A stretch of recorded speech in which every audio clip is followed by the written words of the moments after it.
بسم اللہ الرحمن الرحیم۔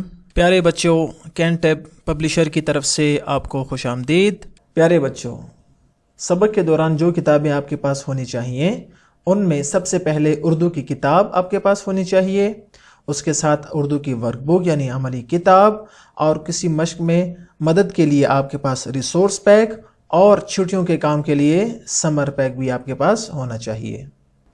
پیارے بچوں، آپ کو اردو کی کتاب میں خوش آمدید۔ پیارے بچوں، آج ہمارے تیسرے سبق کا دوسرا حصہ ہے جس میں ہم اپنے سبق یعنی سب سے پیارے نبی اکرم صلی اللہ علیہ وآلہ وسلم اس سبق کو آج ہم پڑھیں گے اور اس کے مشکل الفاظ کے معنی کو بھی دہرائیں گے، اور آخر میں آپ کے لیے گھر کا کام بھی ہوگا۔ تو بچوں، سب سے پہلے ہم دیکھتے ہیں آج کے حاصلات تعلم یعنی SLOs کو۔ ہمارا پہلا SLO ہے سن کر اردو کی صحیح آوازوں اور تلفظ کا صحیح ادراک کر سکے۔ تو بچوں، آپ نے آج کا سبق غور سے سننا ہے اور آج کی آوازوں اور تلفظ پر بھرپور دھیان دینا ہے تاکہ آپ کو الفاظ کی آوازوں اور اس کے تلفظ کا صحیح ادراک ہو سکے۔ اور دوسرا کام آپ نے جو کرنا ہے وہ ہمارا اس SLO میں ہے، جس کے مطابق سن کر پڑھنے کے لیے تیار ہو سکے یا ساتھ ساتھ پڑھنے کے قابل ہو سکے۔ تو جو سبق آج ہم پڑھیں گے تو آپ نے صرف سننا نہیں ہے بلکہ آپ نے میرے ساتھ مل کر پڑھنا بھی ہے تاکہ ہمارے یہ دونوں SLO آج ہم کور کر سکیں۔ تو چلتے ہیں کتاب کی طرف۔ آپ کی کتاب میں آپ کا سبق سب سے پیارے نبی اکرم صلی اللہ علیہ وآلہ وسلم کو ہم پڑھیں گے اور اس کے الفاظ سیکھیں گے اور ان کے معنی کو پڑھیں گے، اور اس نیت سے پڑھیں گے کہ اس میں جو سبق آپ صلی اللہ علیہ وآلہ وسلم کی زندگی سے یا سیرت سے ہمیں ملتا ہے ہم اس پر عمل بھی کریں گے نا؟ جی ہاں۔ تو پیارے بچوں، آپ کو یہ بات معلوم ہونی چاہیے کہ قرآن مجید میں اللہ تعالیٰ نے آپ صلی اللہ علیہ وسلم کو ہمارے لیے یعنی مسلمانوں کے لیے بہترین نمونہ قرار دیا ہے، اور اللہ تعالیٰ نے فرمایا ہے لَقَدْ كَانَ لَكُمْ فِي رَسُولِ اللَّهِ أُسْوَةٌ حَسَنَةٌ۔ اور آپ نے وہ واقعہ سن رکھا ہوگا کہ ایک مرتبہ حضرت عائشہ رضی اللہ تعالی عنہ سے کسی نے سوال کیا کہ آپ صلی اللہ علیہ وسلم کے اخلاق کیسے تھے؟ تو حضرت عائشہ رضی اللہ تعالی عنہ نے جواب دیا کان خلقہ القرآن، کہ آپ صلی اللہ علیہ وسلم کے اخلاق تو قرآن ہی تھے، یعنی جو اللہ تعالیٰ نے جن جن اچھے کاموں کا حکم دیا وہ تمام کام آپ صلی اللہ علیہ وآلہ وسلم کرتے تھے۔ اور اللہ تعالیٰ نے بھی ہمیں یعنی تمام مسلمانوں کو اس بات کا حکم دیا کہ ہم نبی اکرم صلی اللہ علیہ وسلم کی زندگی اور سیرت کو اپنائیں اور اس کے مطابق ہم زندگی گزاریں۔ تو چلیں آپ صلی اللہ علیہ وسلم کی پیاری زندگی اور پاک اور پاکیزہ زندگی کے کچھ واقعات اور آپ صلی اللہ علیہ وسلم کے کچھ اخلاق اور عادات کے بارے میں پڑھتے ہیں۔ تو آپ تیار ہیں؟ جی شاباش۔ تو آپ نے دو کام کرنے ہیں، ایک تو آپ نے غور سے سننا ہے اور دوسرا کام آپ نے میرے ساتھ مل کر پڑھنا بھی ہے۔ ماہ ربیع الاول کو عرب کے شہر مکہ معظمہ میں ایک روشن ستارے کی ولادت ہوئی جن کے آنے سے برائی کے اندھیرے میں ڈوبی ہوئی دنیا میں روشنی ہو گئی۔ یہ دیکھیں، پہلی دو سطریں اور پہلی دو لائنوں میں کون سے ایسے مشکل الفاظ تھے جو ہمارے لیے نئے تھے؟ پہلا لفظ ہے ماہ۔ کیا ہے؟ ماہ۔ اس کا معنی ہے مہینہ۔ کیا مطلب ہے؟ مہینہ۔ ربیع الاول یہ اسلامی مہینوں میں سے ایک مہینے کا نام ہے، اور وہ آپ کو یاد ہونے چاہیے۔ آپ ضرور یاد کریں. عرب کے شہر مکہ معظمہ، یہ تو بڑا مشہور شہر ہے جہاں پر آج کل حج ہوتا ہے اور وہاں پر طواف کرتے ہیں اور لوگ عمرے کے لیے جاتے ہیں، اور وہاں پر بیت اللہ بھی ہے، مسجد حرام بھی ہے، اور اسی شہر میں آپ صلی اللہ علیہ وسلم کی پیدائش ہوئی. اور ولادت کا مطلب کیا ہے؟ پیدائش. اور آگے جن کے آنے سے برائی کے اندھیرے میں ڈوبی ہوئی دنیا، یعنی وہ دنیا جس میں اندھیرا ہی اندھیرا تھا، جہالت کا اندھیرا تھا اور شرک کا اندھیرا تھا اور بد اخلاقی کا اندھیرا تھا، وہاں پر آپ صلی اللہ علیہ وسلم کی وجہ سے کیا ہو گیا؟ روشنی ہو گئی. شاباش. اب آگے چلتے ہیں. جی ہاں، ہمارے پیارے نبی اکرم صلی اللہ علیہ وآلہ وسلم دنیا میں تشریف لائے. اللہ تعالیٰ نے انسانوں کی ہدایت کے لیے بہت سے انبیاء کرام علیہم السلام بھیجے جو لوگوں کو نیکی کا حکم دیتے اور برائی سے روکتے. نبوت کا یہ سلسلہ حضرت آدم علیہ السلام سے شروع ہوا اور حضور اکرم صلی اللہ علیہ وآلہ وسلم پر ختم ہوا. اس پیراگراف میں آپ کو کون کون سی معلومات ہوئی؟ نمبر 1 کہ اللہ تعالیٰ نے بہت سے انبیاء کرام بھیجے اور ان کی صحیح تعداد ہمیں معلوم نہیں ہے، لیکن کم و بیش 1,24,000 انبیاء تھے. کتنے؟ تقریباً 1,24,000.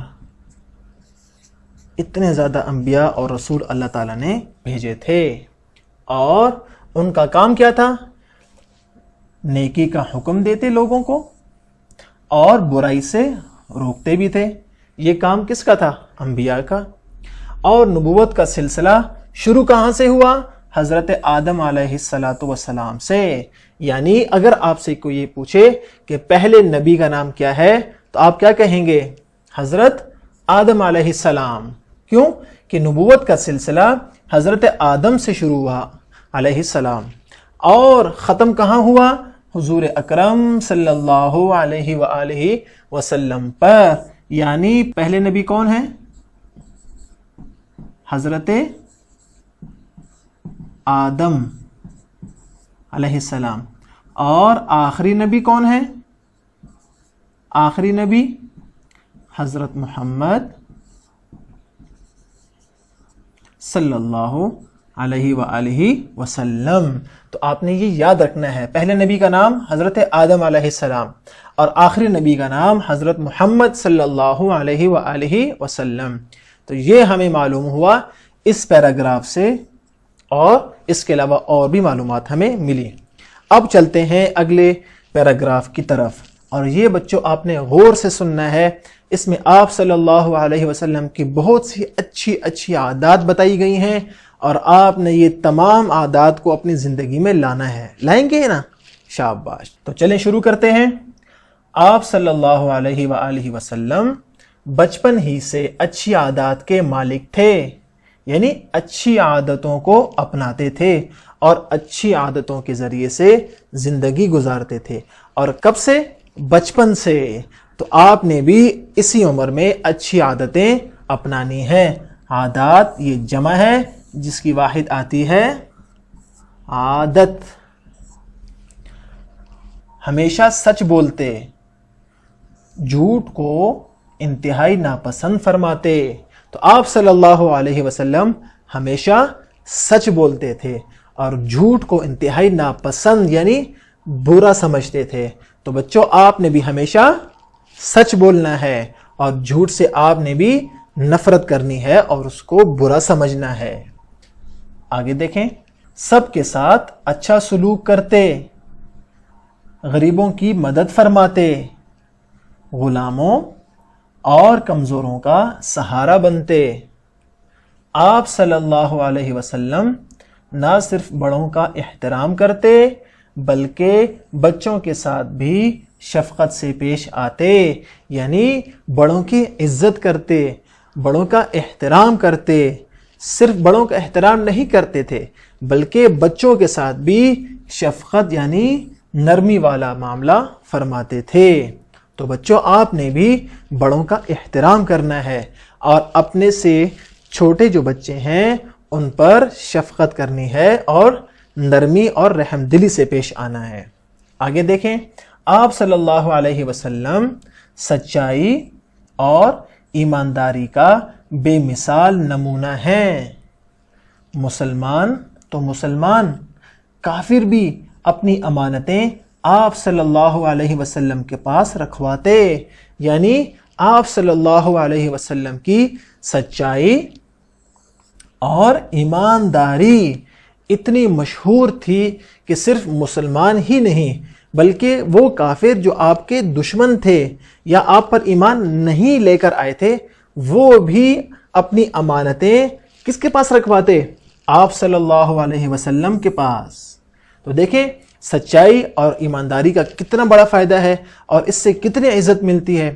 تو پیارے بچوں، آپ بھی اگر سچائی اور ایمانداری سے زندگی گزاریں گے تو آپ کو بھی اسی طرح عزتیں ملیں گی۔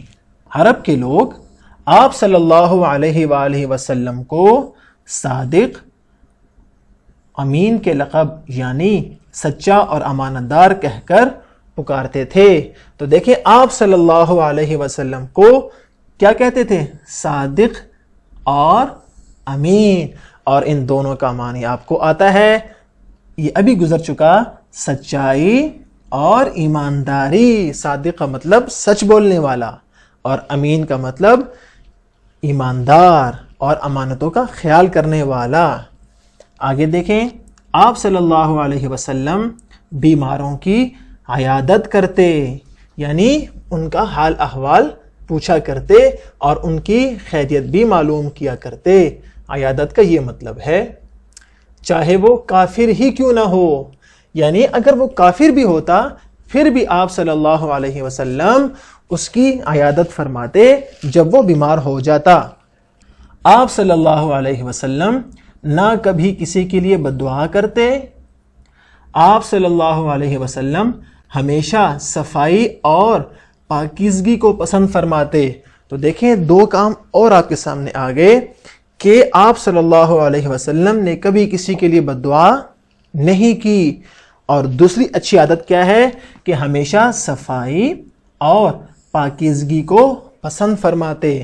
تو پیارے بچوں، آپ نے بھی صفائی اور پاکیزگی کو پسند کرنا ہے اور ہمیشہ اس کا خیال کرنا ہے کہ آپ کے کپڑے صاف ہوں، آپ کے ناخن صاف ہوں، آپ کے بال صاف ہوں، آپ کا کمرہ صاف ہو، آپ کی کاپی اور آپ کی کتابیں صاف ہوں، اور آپ کا گھر صاف ہو، اور آپ کا کلاس روم صاف ہونا چاہیے۔ اور کیوں؟ کہ آپ صلی اللہ علیہ وسلم بھی صفائی کو پسند فرماتے تھے۔ آپ صلی اللہ علیہ وسلم سادہ، صاف اور پاکیزہ زندگی گزارتے تھے۔ تو ہمیں بھی سادہ زندگی گزارنی چاہیے اور صاف اور پاکیزہ زندگی گزارنی چاہیے۔ اپنا ہر کام اپنے ہاتھ سے انجام دینے میں خوشی محسوس کرتے۔ یہ بچوں آپ کو چاہیے کہ اس لائن کو بار بار پڑھیں اور اس میں جو سبق دیا گیا ہے اس کو حاصل کریں کہ اپنا کام اپنے ہاتھ سے انجام دینے میں خوشی محسوس کرتے۔ اور آپ صلی اللہ علیہ وسلم اپنے جوتے بھی خود سیتے تھے، آپ کو پتہ ہے؟ جی، اور آپ صلی اللہ علیہ وسلم اپنے کپڑے کو بھی خود ہی سی لیتے تھے۔ تو آپ بھی اپنا کام خود کیا کریں، اپنے جوتے خود پالش کیا کریں، اپنا گھر کا کام خود کیا کریں، اپنے کمرے کی صفائی خود کیا کریں، اور جتنے بھی آپ کے کام ہیں اپنے لیے پانی لے کے آنا، اپنے لیے کھانا لگانا، بلکہ اپنے والدین کے ساتھ مل کر گھر کے کام بھی کیا کریں۔ کریں گے نا؟ شاباش۔ آگے دیکھیں، محنت کرنے والوں کی عزت کرتے، یعنی جو لوگ محنت کرتے تھے آپ صلی اللہ علیہ وسلم ان کی عزت کرتے تھے۔ اور پیارے بچوں، ہمیں بھی چاہیے کہ جو بھی محنت کرنے والا ہے، چاہے وہ مزدور ہے، چاہے وہ سبزی بیچنے والا ہے، چاہے وہ پھل بیچنے والا ہے یا کوئی دکاندار ہے یا کوئی گاڑی کا ڈرائیور ہے، جو بھی محنت کرتا ہے ہمیں اس کی عزت کرنی چاہیے اور ہمیں ان کو کبھی بھی ہلکی نظر سے نہیں دیکھنا چاہیے۔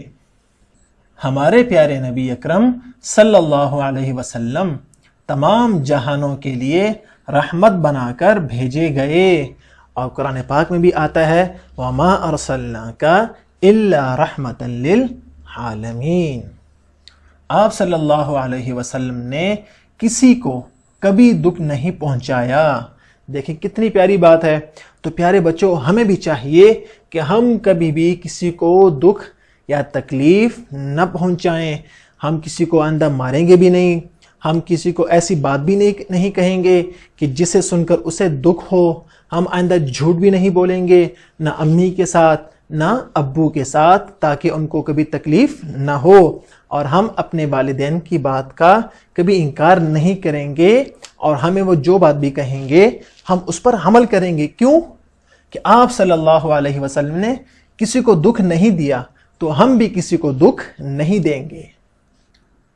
ہر ایک کے ساتھ اچھا سلوک کرتے اور معاف کرنے کی تلقین فرماتے، تو ہم بھی ہر ایک کے ساتھ اچھا سلوک کریں گے اور معاف بھی کریں گے۔ اگر کسی سے غلطی ہو جاتی ہے تو ہمیں کیا کرنا چاہیے؟ جی ہاں، معاف کرنا چاہیے۔ ہمیشہ نیکی کا حکم دیا اور سیدھی راہ دکھائی، تو ہم بھی ہمیشہ اپنے سے چھوٹوں کو نیکی کا حکم دیں گے، نماز کا، روزے کا، تلاوت کا، اچھے اچھے کام کرنے کا، اور رستے میں اگر کوئی ایسی چیز پڑی ہے جس سے کسی کو تکلیف ہوتی ہے تو اس چیز کو ہٹانے کا، اور مل جل کر رہنے کا حکم دیا۔ یعنی ہر ایک کو حکم دیا کہ ہم آپس میں مل جل کر رہیں، اتفاق سے رہیں اور اتحاد سے رہیں۔ تو ہم بھی سارے مل کر رہیں گے نا؟ جی ہاں، ہم ہمیشہ مل کر رہیں گے۔ کیوں؟ ہم نے سن رکھا ہے کہ اتفاق میں برکت ہوتی ہے۔ آپ صلی اللہ علیہ وسلم کی دی ہوئی تعلیمات کی روشنی سے آج بھی دنیا منور کا مطلب ہے روشن۔ کیا مطلب ہے؟ روشن۔ یعنی آپ صلی اللہ علیہ وسلم کی تعلیمات، ہم نے ابھی کچھ تعلیمات پڑھی نا، کتنی پیاری اور خوبصورت تعلیمات ہیں۔ آپ صلی اللہ علیہ وسلم کی دی ہوئی تعلیمات کی روشنی سے آج بھی دنیا منور ہے۔ منور کا مطلب روشن ہے۔ تو بچوں دیکھیں کتنا اچھا سبق تھا، اور اس میں آپ صلی اللہ علیہ وسلم کی کتنی اچھی اچھی عادات اور سیرت کو بیان کیا گیا۔ اور ہمیں بھی چاہیے کہ ہم اس سبق کو ایک مرتبہ نہیں بلکہ بار بار پڑھیں۔ اور کیوں پڑھیں؟ کہ ہم اس پر عمل کریں گے۔ تو یہ تو تھا آج کا سبق۔ اب چلتے ہیں اس سبق میں موجود کچھ الفاظ اور ان کے معنی کی طرف۔ پہلا لفظ ہے ولادت، جس کا معنی ہے پیدائش۔ دوسرا لفظ امانت دار، جس کا مطلب ہے امانتیں رکھنے والا۔ پاکیزہ یعنی عیب سے پاک۔ شفقت یعنی مہربانی۔ عیادت یعنی کسی بیمار کا حال پوچھنا یا بیمار پرسی۔ بے مثال، جس کی کوئی مثال نہ ہو، یعنی جس جیسا کوئی اور نہ ہو، جیسے آپ صلی اللہ علیہ وسلم کی طرح کوئی اور نہیں ہے۔ تلقین، اس کا معنی ہے ہدایت یا نصیحت۔ اور آخری لفظ ہے منور، جس کا معنی ہے روشن۔ اب بچوں، آپ نے سبق پڑھ لیا۔ اب میں آپ سے کچھ سوالات کروں گا اور آپ نے اونچی آواز سے مجھے جواب دینا ہے۔ دیں گے جواب؟ شاباش۔ پہلا سوال بچوں، کیا ہمیں غریبوں، مسکینوں اور غلاموں کے ساتھ محبت سے پیش آنا چاہیے؟ جی ہاں، ضرور پیش آنا چاہیے۔ ہمیں ہمیشہ غریبوں، مسکینوں اور غلاموں کے ساتھ محبت سے پیش آنا چاہیے۔ ٹھیک ہے؟ شاباش۔ یہ ہمیں پہلا سبق ملا اس سبق سے۔ اور اس سبق میں دوسرا سوال پیارے بچوں، کیا ہمیں زندگی کے ہر معاملے میں ایماندار رہنا چاہیے؟ بالکل، ہمیں ہر معاملے میں، چاہے وہ ہم اسکول میں ہوں، چاہے ہم گاڑی میں ہوں، چاہے ہم گھر میں ہوں، چاہے ہم امی اور ابو کے ساتھ ہوں، چاہے ہم اپنے کزنز کے ساتھ ہوں یا بہن بھائی کے ساتھ ہوں، یا ہم مارکیٹ جائیں یا کسی دکان پہ جائیں، ہمیں ہر معاملے میں ہمیشہ کیا رہنا چاہیے؟ ایماندار رہنا چاہیے اور ہمیشہ سچ بولنا چاہیے۔ سچ بولیں گے نا؟ جی۔ تیسری بات جو ہمیں آج اس سبق سے ملی، کیا ہمیں وعدہ نبھانا چاہیے؟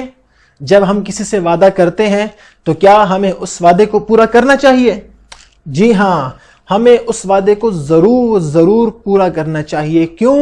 کہ اللہ تعالیٰ بھی وعدہ پورا کرتا ہے، اللہ کے نبی اکرم صلی اللہ علیہ وسلم بھی وعدہ پورا کرتے ہیں، اور اللہ تعالیٰ اور اس کے نبی صلی اللہ علیہ وسلم وعدہ کرنے والے کو اور پھر اس کو پورا کرنے والے کو پسند کرتے ہیں۔ تو یہ بہت اچھی صفت ہے، لہٰذا ہمیں بھی اپنے وعدے کو نبھانا چاہیے نا؟ جی ہاں، ہم آئندہ جو بھی وعدہ کریں گے ہم اس کو ضرور نبھائیں گے۔ اور آخری اور بہت اچھا سوال، کیا ہمیں سچ بولنا چاہیے؟ جی ہاں، تو ان چاروں سوالات کا جواب کیا ہے؟ جی ہاں۔ تو آپ ان چاروں سوالوں پر جن بچوں نے جی ہاں کہا ہے، میں دعا کروں گا کہ اللہ تعالیٰ آپ کو ان پر عمل کرنے کی توفیق عطا فرمائے۔ سب کہیں آمین آمین۔ شاباش۔ تو پیارے بچوں، آپ نے سبق بھی سنا اور آپ نے مجھ سے کچھ وعدے بھی کیے۔ اب ہم چلتے ہیں گھر کے کام کی طرف، جن میں ہم نے سننا اور بولنا کو ڈسکس کرنا ہے۔ اور پیارے بچوں، یہ کام آپ کی ورک بک میں موجود ہے۔ سوال کیا ہے؟ سوال دیکھیں، ذیل میں دیا گیا اقتباس والدین بچے کو سنائیں۔ سننے کے بعد بچے سے اس کی رائے بذریعہ سوالات لیں۔ یعنی یہ کام کرنا کس کی ذمہ داری ہے؟ والدین کی۔ اور والدین کو چاہیے کہ وہ اپنی ذمہ داری کو سمجھیں اور اپنی ذمہ داری کو پورا کریں، تاکہ ہمارے بچے کسی میدان میں پیچھے نہ رہیں۔ تو والدین نے یہ اقتباس بچوں کو سنانا ہے۔ بچوں کو پاس بٹھا کر یہ ان کو سنائیں، اور سنانے کے بعد اس اقتباس سے کچھ سوالات کریں، جیسے یہ 2 سوالات آپ کو نظر آ رہے ہیں۔ اور بچوں سے یہ سوالات لکھوانے نہیں ہیں بلکہ سننے ہیں، تاکہ بچے میں سننے کی صلاحیت بھی اور بولنے کی صلاحیت بھی پیدا ہو۔ اور دوسرا گھر کا کام پیارے بچوں، وہ آپ کو پڑھنے کی سکل اور صلاحیت کو نکھارنے کے لیے، اور وہ کیا ہے؟ درذیل اقتباس مؤثر انداز میں والدین کے سامنے پڑھیں۔ تو بچوں، اس سے پہلے آپ کے سننے کی، بولنے کی اور اب پڑھنے کی صلاحیت کا یہ گھر کا کام ہے۔ والدین بچوں سے یہ اقتباس سنیں اور بچوں کے ساتھ اس اقتباس پر بات چیت کریں اور بار بار ان سے یہ پڑھوائیں۔ تو بچوں، یہ تھا ہمارا آج کا سبق، اور آج کا سبق تو ہمارا بہت اچھا اور بہت عمدہ تھا، جس میں آپ صلی اللہ علیہ وسلم کی سیرت ہم نے پڑھی، اور اس میں سے ہم نے آپ سے 4 سوالات پوچھے، جن کا آپ نے مجھ سے وعدہ کیا کہ آپ ہر اچھا کام کریں گے، اور آپ کو گھر کا کام دیا۔ آپ نے کل کے سبق سے پہلے یہ گھر کا کام ضرور کرنا ہے۔ انشاءاللہ اگلے سبق میں پھر ملاقات ہوگی۔ اللہ حافظ۔